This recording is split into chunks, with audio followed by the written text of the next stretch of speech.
We'll continue. Select a topic. General.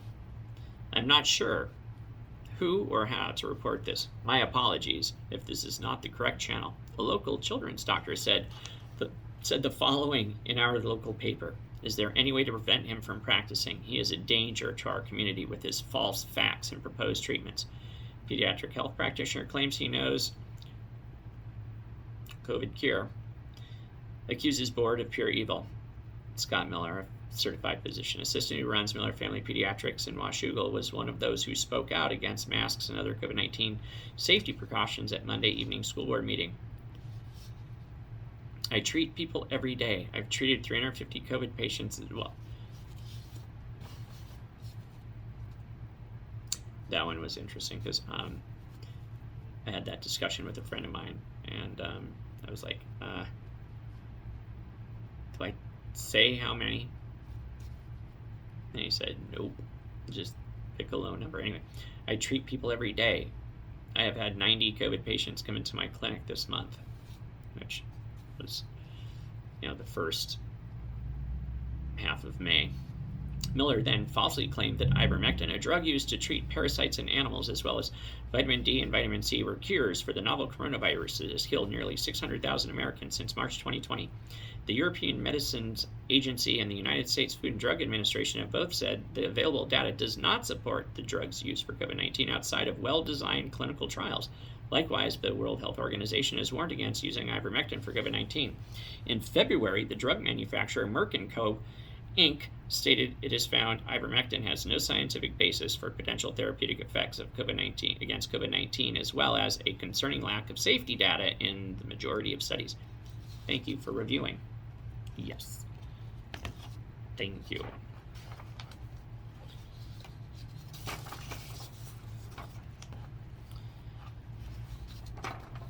Form stack submission.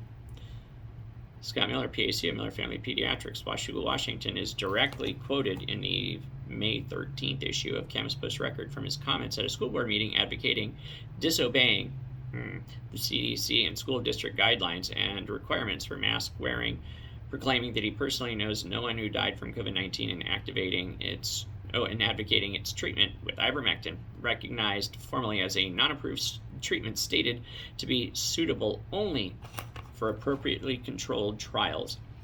This is from the front page article headlined, Camas parents rail against woke agendas. He is quoted as saying he has treated a number of COVID patients, so one might expect the use of ivermectin to appear in patient records, along with other advice consistent with his views expressed in a school board meeting.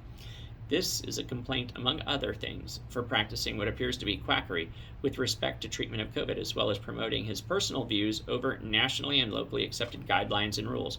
By making himself a rallying point in a school board meeting for parents with similar views, he is adding to the negative public health impact of those views in the community. He is additionally quoted as saying about his own children, I do not allow them to wear a mask. I did not allow them to wear a mask when they went to the airport and got on a plane. Also, that he has been begging parents to disenroll their children from Camas schools and reject COVID safety protocols such as face coverings in public. Scientific practice and public reflection of that practice is a cornerstone of accepted medical practice, and this individual seems to have abandoned that position. I would expect his statements are not consistent with Washington's Medical Practice Act and regulations, including those for physician assistants, deferring to the Commission for specific applications. Scott Miller is found on the NCCPA site.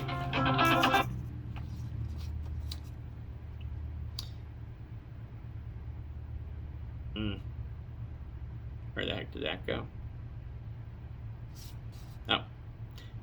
On the NCCPA website as residing in Brush Prairie, Washington, and search for his certification yields online info. I was not able to identify a supervising or collaborating physician in searching this morning. My complaint is based entirely on his publicly quoted comments in this newspaper article. Well,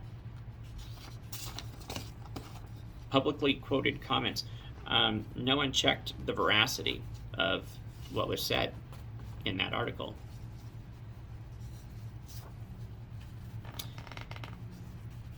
Form stack submission. Yes, my complaint is about me. Filing this report on behalf of a patient, concerned member of the community. I became aware, incident report, advertising violation, failure to supervise staff, misdiagnosis of condition, patient abandonment, neglect, quality of care, rude or disruptive behavior, other.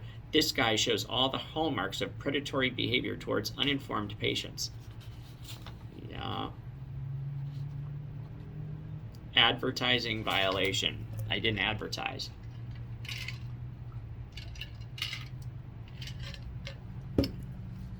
It was a word of mouth practice. I became aware of Scott Miller after he spoke publicly as a medical professional at our Camas School Board meeting this past Monday. Oh, by the way, whistleblower status, all of these. May 10th, 2021. A newspaper account can be found here, Camas Post Record. He seems to be anti-mask and anti-vaccine. He runs a website that seems like scam bait for underinformed customers, www.millerpeets.com. He lists no supervising physician for either himself or his wife, a licensed RN in the state of Washington. He claims to have treated over 350 COVID patients, some apparently with ivermectin. He pushes pyroluria and other fringe genetic problems. That word is mentioned on my previous website because I think it's an important marker to look at, because zinc and B6 deficiencies are pretty can be pretty devastating on a number of levels. He actively encourages patients not to follow public health guidance to wear masks.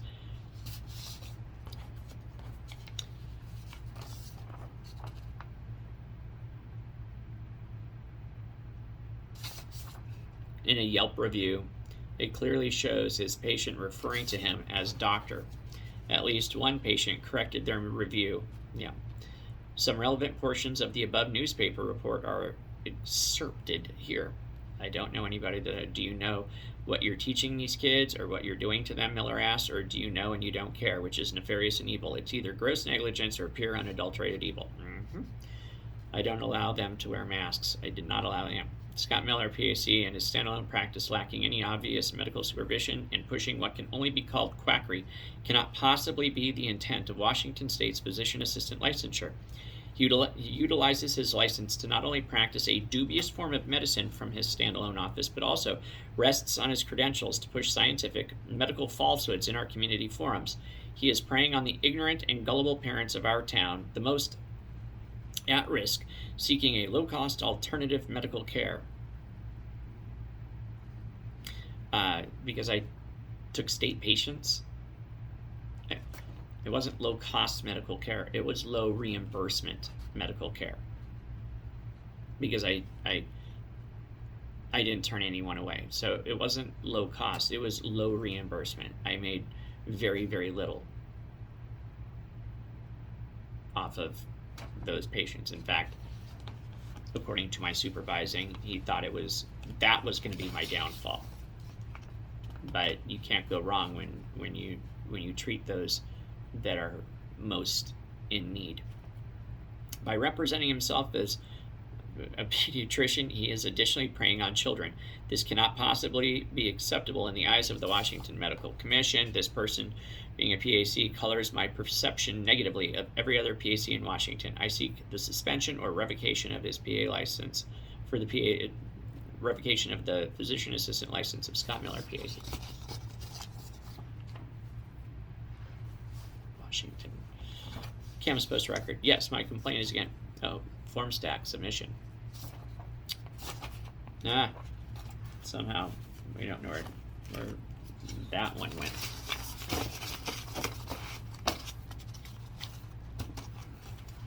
That was a partial of one set of complaints over a 5-day period.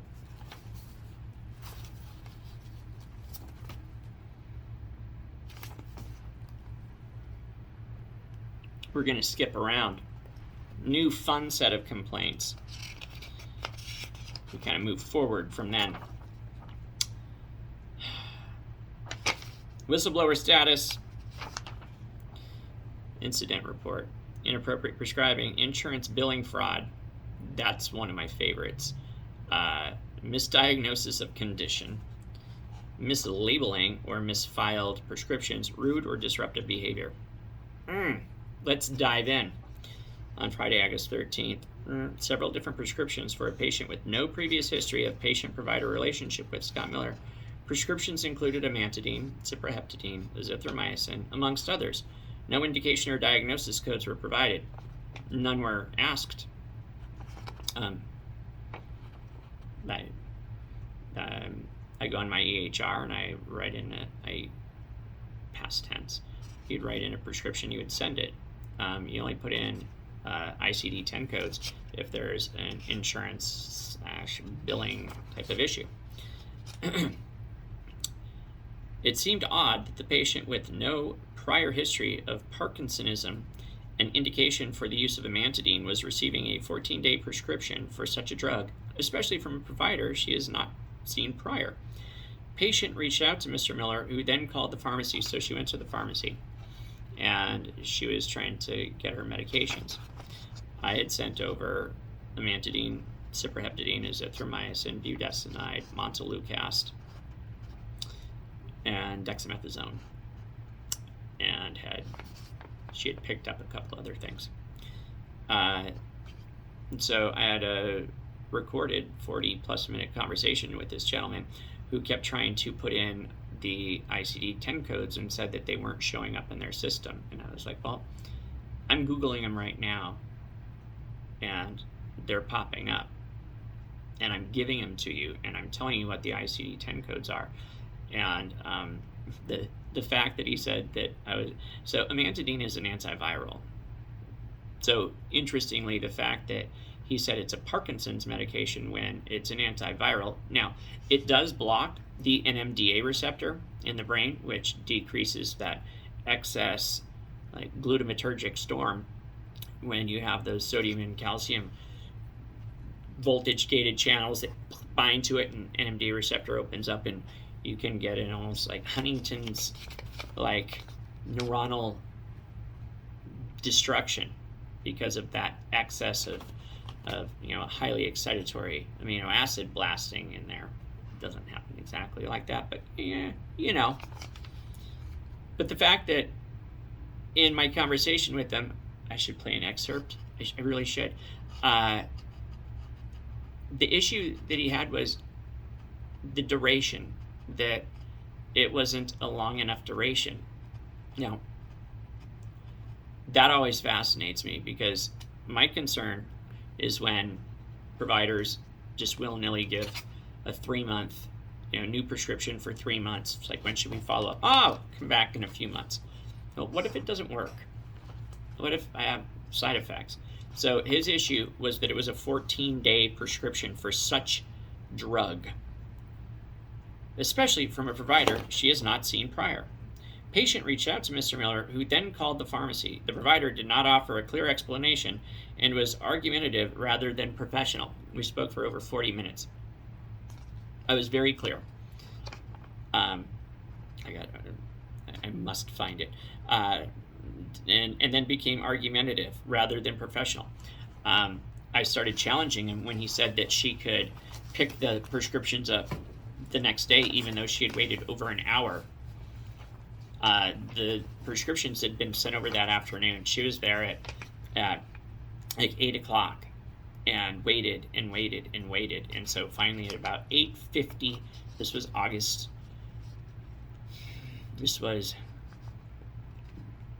I think late July or early August of 2021. And she called me exacerbated.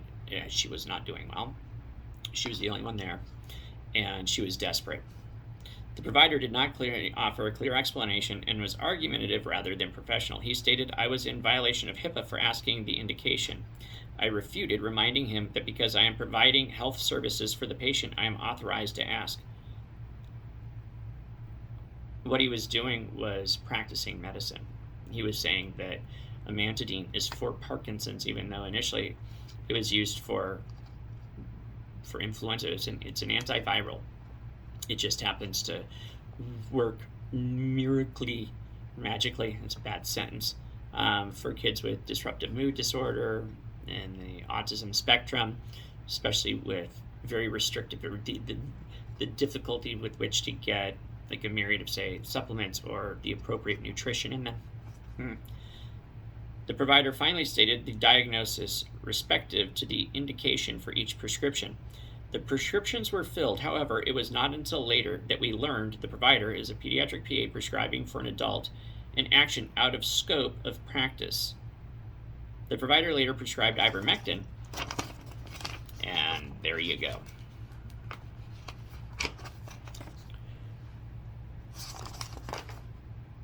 As well, which his MA stated was for parasitic infections for the same patient. I don't know what she told him. Mr. Miller has previously prescribed ivermectin, a substance with no clinical proof of efficacy for COVID-19 in the outpatient setting, to some of his patients, which we have already declined to fill. He has also gone on record, per Camus Washougal post record, speaking out against masks and other COVID safety protocols, and touts the use of ivermectin against COVID. I believe Mr. Miller is prescribing ivermectin for COVID, which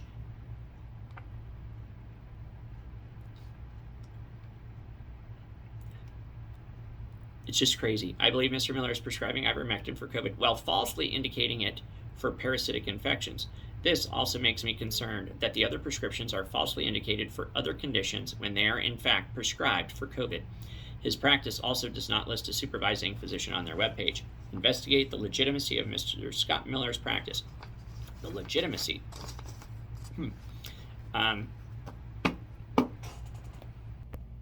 Remember, I did not offer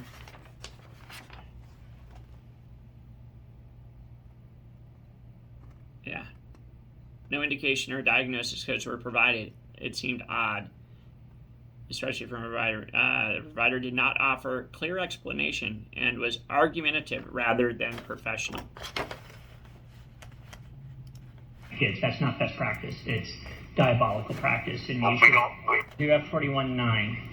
So 41.1 doesn't come up with anything. I'm going 41.1. Yeah. I'm going through the diagnosis. Yeah, it's anxiety.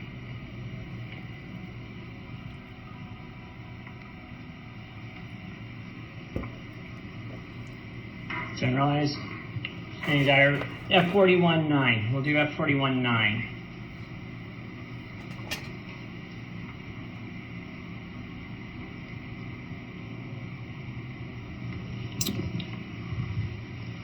I'm just curious. I prescribed amantadine to 200 kids, teenagers. I've never had a pharmacist. Wait, are you the pharmacist? I am, yes. And what's your name? Well, okay, thank you. So I still not popping up. F41.1 or F41.9. Are you doing ICD-10 or ICD-9? I did both. I did either one. Nothing came up. How about F40?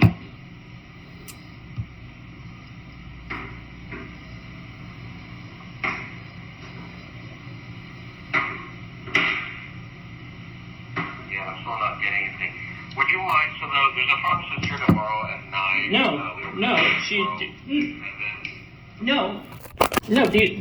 You're not giving me a reason that she can't get her medication. So what medication can she not get? Well, I mean, I can dispense the Singular and the albuterol inhaler, but the other ones, I need to know what. I've told you.